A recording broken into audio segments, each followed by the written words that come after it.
Pastor Flores, thank you so much for being here and making time for us this evening. Can you tell us a little bit about your congregation? How far are you from the areas affected, and talk about the church's efforts to help so far?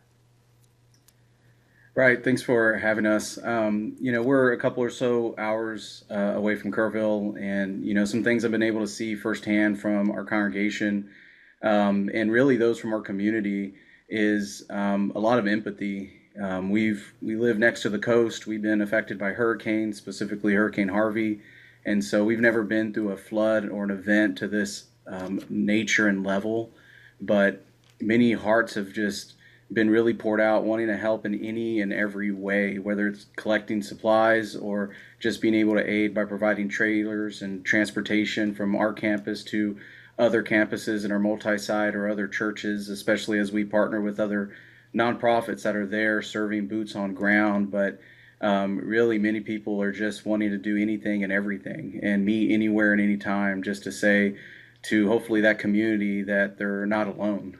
I think about, as you were talking about empathy, how Paul tells us and urges Christians to bear each other's burdens. And you, as you mentioned, dealing with Hurricane Harvey and other hurricanes in the past, you kind of have a sense of what these folks are going through. As you try to offer supplies, as you try to offer empathy, what items are you hearing the most that people need? As of right now, we're hearing that box fans are currently as something that's a need, gift cards, donations for financial relief. I know many people have given hygiene items and wanted to give clothing and essentials like food. I know as of right now, a lot of those donations have been making their way there. And so as of right now, gift cards, just to kind of help with future relief in the weeks to come. And of course, right now to help with the heat. Box fans are needed. Two-part question for you. Have there been any moments that you've been there in the midst of this tragedy that bring you hope? And then also, as you minister, what do you say to those who have questions about what happened? Basically, that age-old question, how does a good God allow bad things to happen?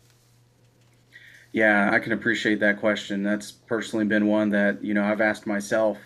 And if there's anything that I felt like I've been able to learn is that as many times we pray for a miracle and God can answer in a miracle. And we've seen him work through things that, only God can do. But many times I've found the comfort in feeling that his presence as a hand on my shoulder in a way has provided a means to know that he's not looking away in the midst of our tragedy. And a lot of times in ways that go beyond our understanding, we can I believe as we still just trust and look up and pray, we can see that God is still working and providing ways and means and relief to know that he's not looking away from us while we're in pain. And those reminders in and of itself kind of give us the strength we need Right. just to continue to live even with changed circumstances. All right, Pastor Sam Flores with the Parkway Church in Lavaca, Texas. Thank you for the work that you're doing, and thank you for making time to be with us tonight.